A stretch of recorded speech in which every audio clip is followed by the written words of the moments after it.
तो जिस तरह से हम देख रहे हैं बाहर की रश ठीक ठाक है इस बार। 5,000 से ज़्यादा श्रद्धालु जो है वो अभी आ चुके हैं। जाहिर सी बात है, नज़र भी आ रहा है और श्रद्धालुओं का जिस तरह से एक भीड़ उमड़ी है वो भी बता रही है कि इंतजामात में कहीं ना कहीं अब कुछ मंदिर निर्माण का भी कार्य चला हुआ, तो ऑब्स्टेकल्स तो आ रही होंगी मैनेज करने में। पहले PWD विभाग करा रहा, अब कोई नहीं, अब श्रद्धालु अपनी श्रद्धा से जो है काम करा रहे हैं। तो अभी हमारी जो डेकोरेशन की व्यवस्था है, जितनी भी व्यवस्था है, ये भी श्रद्धालुओं द्वारा ही अपने स्तर पर की गई है। जो मेट्रो वगैरह की है भी श्रद्धालुओं की श्रद्धा का ही है। इसमें जो श्रद्धा हम लोग इन नेताओं के प्रति रखते हैं ना, इन अफसरों के प्रति रखते हैं ना, उसी श्रद्धा भाव को अगर हम दूसरी तरफ रखें, देवता ही सद्बुद्धि देते हैं और देवताओं से ही तमाम चीज़ें होती हैं। संस्कृत भाषा पे ऐसा है वैसा है और जो रुझान भी कम हुआ है, तो एक बहुत बड़ा जिम्मा जो है वो आपके कंधों पर है। हिंदू कैलेंडर के अनुसार जो नववर्ष शुरू होता है वो हमारे चैत्र नवरात्रों से आरंभ होता है। संस्कृत भाषा की बात हो रही थी, तो नए युवाओं में है ऐसा कि संस्कृत के से वो रुझान है?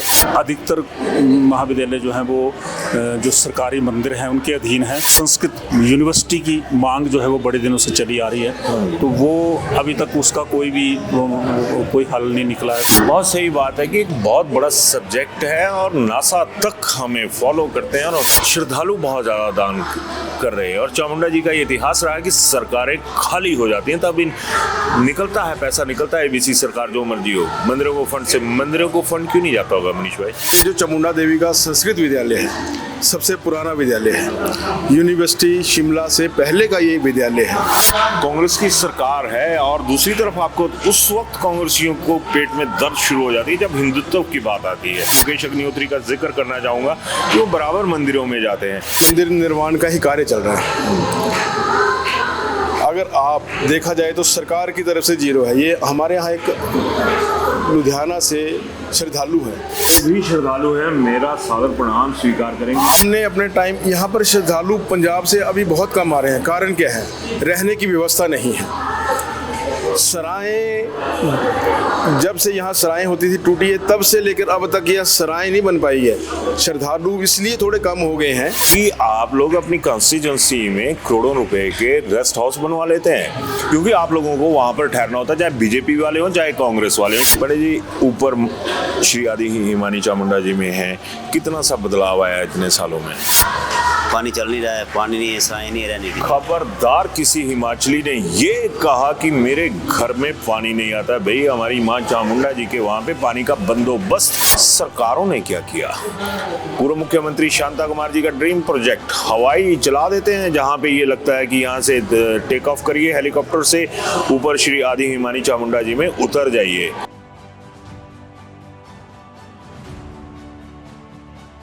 जय माता दी। नव वर्ष की हार्दिक शुभकामनाएं। और आज नव वर्ष के जो पहला दिन है अंग्रेजी कैलेंडर के मुताबिक, उसके चलते भी और जिस तरह से मान्यताएं होती हैं कि अपने ईस्ट के पास जो अपने देवी देवता हैं उनके पास हाजिरी लगाइए, तो ब्लैक एंड वाइट की टीम भी आज मां चामुंडा जी के दरबार में है और आज खूब रश है यहाँ पे।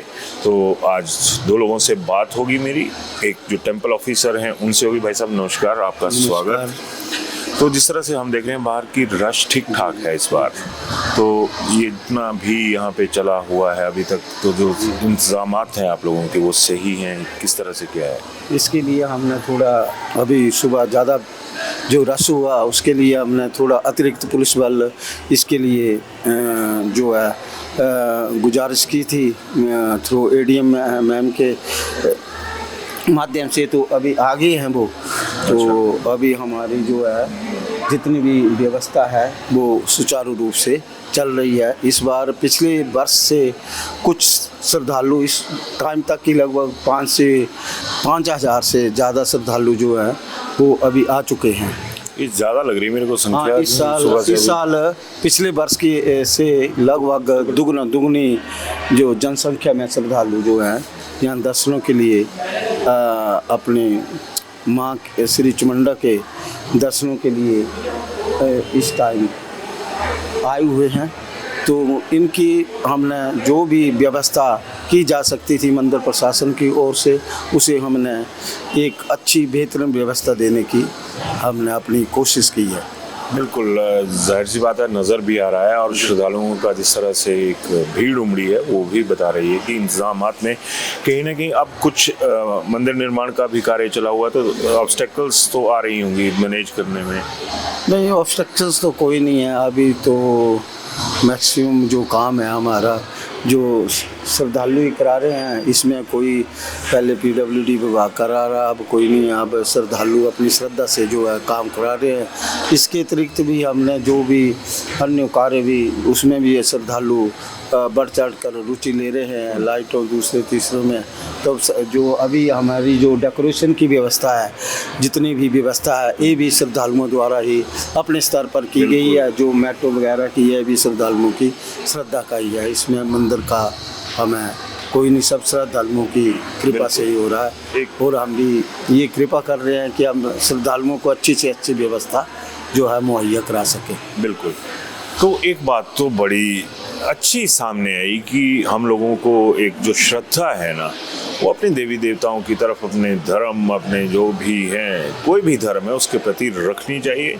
और जो श्रद्धा हम लोग इन नेताओं के प्रति रखते हैं ना, इन अफसरों के प्रति रखते हैं ना, उसी श्रद्धा भाव को अगर हम दूसरी तरफ रखें, देवता ही सद्बुद्धि देते हैं और देवताओं से ही तमाम चीज़ें होती हैं। तो अब मेरे साथ 1 मिनट इस तरफ आइएगा। आचार्य जी हैं और जो संस्कृत यहाँ पर महाविद्यालय है उसके आचार्य हैं। अगर मैं नाम भूल गया भाई, हरीश कुमार। हरीश जी, स्वागत है आपका। तो जिस तरह से अभी बात चली हुई थी, ये तो अंग्रेजी नववर्ष है और आप संस्कृत के वो हैं, तो वाद विवाद तो चले रहते हैं कि संस्कृत भाषा पे ऐसा है वैसा है, और जो रुझान भी कम हुआ है, तो एक बहुत बड़ा जिम्मा जो है वो आपके कंधों पर है। बिल्कुल सही कहा। सर्वप्रथम मैं आपके चैनल के माध्यम से आपके सभी दर्शकों को नव वर्ष की बहुत बहुत शुभकामनाएं देता हूं। माता चामुंडा जी, भगवान शिव जी कि सबको असीम कृपा प्राप्त हो, सबकी मनोकामनाएं पूर्ण हो, नव वर्ष सबके लिए मंगलदायी हो। तो जैसा कि आपने जो प्रश्न किया है कि ये जो नव वर्ष है, ये अंग्रेजी नव वर्ष जो है आरंभ हुआ है। हमारा जो हिंदू कैलेंडर के अनुसार जो नव वर्ष शुरू होता है वो हमारे चैत्र नवरात्रों से आरंभ होता है। तो चूँकि ये सही है कि लोगों को इस बारे में अधिक से अधिक जागरूक करने की बहुत आवश्यकता है कि हमारा जो हिंदू कैलेंडर है तो उसके अनुसार भी हमें अपना जो नव वर्ष है वो मनाया जाना चाहिए। क्योंकि जो हमारे जो 12 जो महीने होते हैं ये एक ज्योतिषीय गणना के अनुसार होते हैं। तो जो हमारे जो वैशाख ज्येष्ठ आदि जो देसी महीने होते हैं वो सूर्य की गति के अनुसार एक एक महीना जो है, सूर्य जब मेष राशि में आता है तो वैशाख महीना होता है, उसी तरह से सूर्य जब वृष राशि में चला जाता है तो ज्येष्ठ महीना होता है। इसी तरह से 12 महीनों का निर्माण होता है। तो पूरी सूर्य की जो गति है उसके अनुसार ही दिन, वर्ष, मास जो है वो बनते हैं। और अंग्रेजी मास में ऐसी कोई गणना जो है वो देखने को नहीं मिलती है। और एक अंतर और भी है कि जैसे कि आज अभी नववर्ष हुआ है तो इस नववर्ष में और उस नववर्ष में एक प्राकृतिक रूप से भी बहुत बड़ा अंतर होता है। जैसा कि अभी बहुत ज़्यादा सर्दी है, कोहरा पड़ा हुआ है, मौसम बंद सा पड़ा हुआ है, पेड़ पौधे जो हैं वो ऐसे मुरझाए से हैं और कोई धार्मिक वातावरण भी नहीं रहता है ज़्यादातर, कोई अनुष्ठान वगैरह। लेकिन जो हमारे नवरात्रि होते हैं उस समय बसंत उस ऋतु का आगमन होता है, चारों ओर फूल खिले होते हैं, प्रकृति जो है वो बिल्कुल मुस्कुरा रही होती है। और हमारे चैतन जैसे ही हमारा संवत्सर आरंभ होता है तो उसी समय जो है माता की जो नवरात्रे हैं वो शुरू हो जाते हैं। तो एक बड़ा अच्छा धार्मिक वातावरण बना रहता है। तो उस दृष्टि से हमारा जो संवत्सर है वो पूरी सौर गणना के अनुसार है। तो बिल्कुल, आपने देखा कि कितना गूढ़ है हमारी संस्कृति के जो रहस्य हैं, और यहाँ तक बात आ गई कि आज का मौसम देख लीजिए, पूरा अगर ये कहें कि देश डिस्टर्ब है और जो मान्यताएं हैं वो हमारे धर्म के मुताबिक सर्वोच्च मानी जा सकती हैं, इसका कोई था नहीं है। खैर, अब इस तरह से संस्कृति की बात, संस्कृत भाषा की बात हो रही थी, तो नए युवाओं में है ऐसा कि संस्कृत के से वो रुझान है, या फिर इसके लिए भी आपको कोई स्कोप नजर आता है कि सरकारी स्तर पर भी उसमें होना चाहिए कि उस समाज में तो वो ब्राह्मणों की ज़रूरत है, श्रेष्ठ उच्चारण, इन तमाम चीज़ों की, उच्चारण में भी कई बार गलती हो जाती है। जी जी, बिल्कुल सही कहा आपने। तो युवाओं में जो है हमारा जो हिमाचल प्रदेश है, इसमें इस समय लगभग 25 के करीब संस्कृत महाविद्यालय चल रहे हैं। तो सभी महाविद्यालयों में अच्छी छात्र संख्या देखने को मिलती है। तो लेकिन अभी भी जो है इसको और अधिक बढ़ाया जाना और अधिक संस्कृत का प्रचार करना, इसको स्कूलों के स्तर पर लाना और इसको जन जन की भाषा बनाना जो है अभी बहुत सारी जो है। तो जैसा कि संस्कृत भाषा सबसे प्राचीन भाषा रही है और ये देवताओं की भाषा है, और पहले ये हमारी भारत की जन भाषा होती थी, और आजकल ये बिल्कुल लुप्त होने के कगार पर है। तो संस्कृत में ही हमारी संस्कृति जो है वो निहित है। पर जी, मैं आपको टोक रहा हूँ अभी जी कि सरकारों ने हर तरह का जिम्मा ले लेती हैं, और ये तमाम चीज़ें ना वोट बैंक के आधार पे होती हैं। कोई हिंदू संस्कृति, कोई किसी संस्कृति, कोई सर्वधर्म संभाव की तरफ चल पड़ता है। तो यूज़ तो कहीं ना कहीं हम लोग हो जाते हैं, अगर कहें कि वोट बैंक के लिहाज से। तो सरकारों को ऐसा क्या करना चाहिए कि जिस तरह से यहाँ पे है, तो उन जो शिक्षा ग्रहण कर रहे हैं आप लोगों के पास, मंत्र उच्चारण है, वैदिक दूसरी गतिविधियाँ हैं, तो सरकार को क्या चाहिए, किन चीज़ों पर फोकस करें, क्योंकि ले देकर तो हर मुद्दा उन्हीं के पास है, उसका रास्ता निकालना भी उन्हें नहीं है। इसके लिए अच्छी अच्छी शिक्षण संस्थाएं जो हैं वो खोलनी चाहिए, और जो शिक्षण संस्थाएं जो चल रही हैं तो उनका स्तर भी इस समय अच्छा नहीं है। अधिकतर महाविद्यालय जो हैं वो जो सरकारी मंदिर हैं उनके अधीन हैं, तो मंदिरों के माध्यम से उनको सरकार की ओर से कोई सहायता या कोई वैसी वो नहीं मिलती है। तो इसके अतिरिक्त कोई और भी एक जो है यह संस्कृत यूनिवर्सिटी की मांग जो है वो बड़े दिनों से चली आ रही है, तो वो अभी तक उसका कोई भी कोई हल नहीं निकला है कोई यहाँ पर। तो वैसा एक विश्वविद्यालय होना बहुत ज़रूरी है जहाँ पर बाहर से भी लोग आकर के यहाँ पर आकर के विषयों पर रिसर्च करें, और तो ऐसा मैं ऐसी कामना करता हूँ। बिल्कुल, बहुत सही बात है कि एक बहुत बड़ा सब्जेक्ट है और नासा तक हमें फॉलो करते हैं और तमाम चीज़ें ऐसी होती हैं, और जिस हिस्से में अगर मैं भारत की बात करूं तो एक बहुत बड़ी रिसर्च वर्क हो सकता है, बहुत सारी चीज़ें हो सकती हैं। तो खैर, अब इसी मुद्दे पर आगे चलेंगे, लेकिन पंडित जी ने एक बात सही कही है कि ये जो राजनीति है ये धर्म के साथ नहीं लगनी चाहिए। ये मेरा कहना है, पंडित जी का नहीं है, लेकिन राजनीति वाले जो लोग हैं वही भगवान बनकर बैठे होते हैं। तो जो असल भगवान हैं, जो असल देवी देवता हैं, उनसे जुड़ी संस्कृति का संरक्षण भी हम लोग ही करेंगे। खैर, अब मैं इजाज़त चाहूँगा आपसे। मेरे साथ बैठे हैं मनीष, और ये यहाँ पर चामुंडा जी में एक एक्टिव भूमिका में रहते हैं, पूर्व न्यासी भी है। तो मनीष, आपका बहुत बहुत स्वागत। बहुत बहुत धन्यवाद पठानी भाई। मैं ये देख रहा हूँ कि ये तमाम चीज़ें यहाँ पे चली हुई हैं, और अगर संस्था उसी तरह से देखा जाए कि श्रद्धा भाव, तो हमारे चामुंडा जी, कांगड़ा जी, ज्वाला जी, ये 3 शक्तिपीठ जिस तरह से हैं, माँ बगलामुखी जी का भी है, तो कहीं ना कहीं सुविधाओं का विस्तार भी ज़बरदस्त तरीके से हुआ है। और चढ़ावे की बात करूं, क्योंकि असल में नज़र रहती है चढ़ावे के ऊपर। यहाँ पर आस्था जिस तरह से मैं देख रहा था कि श्रद्धालु बहुत ज़्यादा दान कर रहे हैं, और चामुंडा जी का ये इतिहास रहा है कि सरकारें खाली हो जाती हैं तब निकलता है पैसा, निकलता है एबीसी सरकार जो मर्जी हो, मंदिरों को फंड से। मंदिरों को फंड क्यों नहीं जाता होगा मनीष भाई?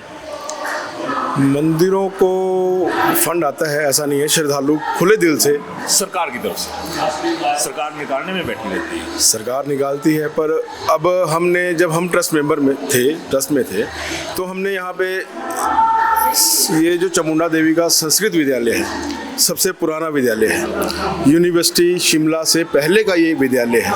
हमने यहाँ पर पास में ही एक ज़मीन है, वो संस्कृत विद्यालय के नाम स्थानांतरित कर दी थी। हमने अपने ट्रस्ट में उस टाइम पास भी कर दिए थे कि विद्यालय बन जाएगा, लेकिन अभी 3 साल हो गए। इतना पुराना विद्यालय की दुर्दशा देख के बड़ा दुख होता है। मैं यहाँ पे थोड़ा सा मनीष टोकूंगा। कांग्रेस की सरकार है और दूसरी तरफ आपको उस वक्त कांग्रेसियों को पेट में दर्द शुरू हो जाती है जब हिंदुत्व की बात आती है। खुद को साबित करो यार कि आप लोग भी धर्म में उतनी ही आस्था रखते हैं। मुकेश अग्निहोत्री का जिक्र करना चाहूँगा कि वो बराबर मंदिरों में जाते हैं। यहाँ पे हाँ बोलिए लगे तो। अब जैसे ये मंदिर निर्माण का ही कार्य चल रहा है, अगर आप देखा जाए तो सरकार की तरफ से 0 है। ये हमारे यहाँ एक लुधियाना से श्रद्धालु है, वो माता की रसोई बना रहे हैं, पंडितों के कक्ष बना रहे हैं, वो जो बाहर बन रहे हैं, और मंदिर के अंदर का कार्य भी श्रद्धालु ही करवा रहा है, जो सुंदरता का और साज सब। जो भी श्रद्धालु है मेरा सादर प्रणाम स्वीकार करेंगे कि मेरे जैसे आदमी आते हैं यहाँ से माँ की चुनरी ठगेंगे, प्रसाद ठगेंगे और जाकर जो कुछ भी है कि जी मैं तो बड़ा वीवीआईपी टाइप हूँ, तो हम लोगों की भी गलती है। तो मैं आपके माध्यम से उन श्रद्धालु महोदय का बड़ा दिल से धन्यवाद करना चाह रहा हूँ, जिन्होंने इस भव्य रसोई का, पंडितों के कक्ष का और माता के अंदर दरबार का सुंदर दृश्य थोड़े दिनों में आने वाला है। तो मैं उन श्रद्धालुओं का दिल से धन्यवाद करता हूँ। सभी को नव वर्ष की हार्दिक बधाई। हिंदू नव वर्ष की हम चैत्र नवरात्रों में बधाई देंगे। चलिए अच्छी बात है, देवभूमि है, लेकिन देवभूमि में हमारे जो पड़ोसी हैं ना पंजाब, वहाँ के लोग बहुत मदद कर रहे हैं और हम उन तमाम श्रद्धालुओं का देश विदेश जहाँ के भी हैं उनका एक तरह से कहूँ तो दिल से स्वागत भी करते हैं और दिल से धन्यवाद भी करते हैं। और अब इंटरव्यू के लास्ट पार्ट में मेरे साथ हैं आदि श्री आदि हिमानी चामुंडा जी के। एक बात और बोलना चाहता हूँ। हमने अपने टाइम यहाँ पर श्रद्धालु पंजाब से अभी बहुत कम आ रहे हैं। कारण क्या है? रहने की व्यवस्था नहीं है। सराएं, जब से यहाँ सराएं होती थी टूटी है, तब से लेकर अब तक यह सराएं नहीं बन पाई है। श्रद्धालु इसलिए थोड़े कम हो गए हैं कि वो रहने की रात को व्यवस्था नहीं है। तो मेरा सरकार से निवेदन रहेगा कि माँ चामुंडा में एक बढ़िया सा भव्य निर्माण सराएं और कॉलेज का संस्कृत विद्यालय यूनिवर्सिटी से पहले का विद्यालय है। तो मेरा सरकार से निवेदन रहेगा कि इस विद्यालय के बारे में जरूर सोचिएगा और ये भी सोचिएगा कि आप लोग अपनी कॉन्स्टिट्यूंसी में करोड़ों रुपए के रेस्ट हाउस बनवा लेते हैं, क्योंकि आप लोगों को वहां पर ठहरना होता है, चाहे बीजेपी वाले हों चाहे कांग्रेस वाले हों। शर्म तो किसी को है नहीं। इन्हीं देवी देवताओं से आकर चुनाव के दौरान इसी माँ चामुंडा के पास आकर आप नतमस्तक हो जाते हैं। लेकिन जो आम आदमी आएगा, आम श्रद्धालु आएगा, वो कहाँ जाएगा? आपके रेस्ट हाउस तो आपके अपने लोगों के लिए रिजर्व रहते हैं, आप नेताओं की ऐशप्रस्ती के लिए रिजर्व रहते हैं। आम श्रद्धालु कहाँ जाएगा? श्रद्धा का सर्व सत्यानाश तो आप लोग करते हैं। खैर, मैं बात कर रहा था श्री आदि हिमानी चामुंडा जी, जो कि पहाड़ों में मंदिर है और इन दिनों बंद है। तो वहाँ पे के जो मुख्य पुजारी हैं पंडित बबलू जी, प्यारे दा नाम लेंदे। जय माता दी। जय माता दी। तो पंडित जी मेरे साथ हैं। पंडित जी, ऊपर श्री आदि हिमानी चामुंडा जी में हैं, कितना सा बदलाव आया इतने सालों में? अभी तक तो कुछ भी बदलाव नहीं लग रहा है मुझे तो, क्योंकि अब एक भवन बना है माँ का, और बाकी पानी की व्यवस्था कराई थी सरकार ने, मंदिर प्रशासन ने, पर वो अब ठप पड़ गई है, उसमें पानी नहीं है, पानी चल नहीं रहा है, पानी नहीं है, सराय नहीं है रहने की। खबरदार किसी हिमाचली ने ये कहा कि मेरे घर में पानी नहीं आता। भाई, हमारी माँ चामुंडा जी के वहाँ पे पानी का बंदोबस्त, अब मैं भी अधेड़ अवस्था में पहुँच चुका हूँ। बचपन से सुनने शुरू हुए थे कि माँ आदि हिमानी चामुंडा जी में पानी का बंदोबस्त नहीं है। प्राकृतिक अवस्थाएं ऐसी हैं, लेकिन उसके बावजूद जितना सा पानी चाहिए वो माँ की दया से उपलब्ध हो रहा है। लेकिन सरकारों ने क्या किया। पूर्व मुख्यमंत्री शांता कुमार जी का ड्रीम प्रोजेक्ट हवाई चला देते हैं, जहां पे ये लगता है कि यहां से टेक ऑफ करिए हेलीकॉप्टर से, ऊपर श्री आदि हिमानी चामुंडा जी में उतर जाइए, लेकिन भगवान को रहने के लिए आपने कोई जगह नहीं छोड़ी है। खैर ये मेरा निजी विचार है, पंडित जी का इनके साथ कोई लेना देना नहीं है। तो पंडित जी अब उस तरीके से देखा जाए तो अगर उसको डेवलप किया जाए, जिस तरह से टूरिज्म की बात करते हैं, बाकी आप तो आस्था को भी टूरिज्म में तब्दील कर दिया गया है, तो वहाँ पर कितनी ये होना चाहिए कि कम से कम जो बेसिक जरूरतें हैं वो पूरी हो जाएं वहाँ पे। बस वहाँ एक तो पानी की बेसिक ज़रूरत है वहाँ, और जो लोग जाते हैं उनके ठहरने के लिए सराएं, और जो लोग वहाँ जाते हैं वो गंदगी बहुत फैलाते हैं। तो मेरा सभी भक्तों से यही निवेदन रहेगा कि भाई वहाँ जा कर के गंदगी ना फैलाएं, और जो कुछ लेके जाते हैं पैकेट फूड तो उसको खाने के बाद खुद नीचे ले करके वापस ले आएं। और कुछ कहना चाहेंगे? बस जी, बस बिल्कुल, बस तो हर मायने में हम लोगों की हो चुकी है। ये इसी दैवीय शक्ति जो है, इन्हीं के सहारे हम लोग चले हुए हैं। जो हमारे ज़मीनी भगवान बन के बैठे हुए हैं ना, बीजेपी कांग्रेस ये तमाम लोग, ये क्या करते हैं। और कसम लगे आपको, सीधा कैमरा पे बोल रहा हूँ कि अगर इस माँ से आशीर्वाद लेने आएंगे तो इस माँ के जो बकाया बच्चे ऊपर जाते हैं ना, उनके लिए सुविधाओं का बंदोबस्त कीजिए, राजनीति मत कीजिए। इस मुद्दे पर अपनी राय जरूर दीजिएगा और सारगर्भित शब्दों में दीजिएगा। धन्यवाद। शिमला होटल, घर के बाहर घर जैसा अपनापन। अपने वेकेशंस को सुनहरी यादों में पिरोएं शिमला होटल के साथ। राजसी वैभव और राजस्थानी आव भगत जो देगी आपको एक रॉयल फील। हिमाचल वासियों के लिए जयपुर में ठहरने का अपना hotel Shimla hotel. Heritage above 1, हवा महल रोड, चांदी की टकसाल, जयपुर।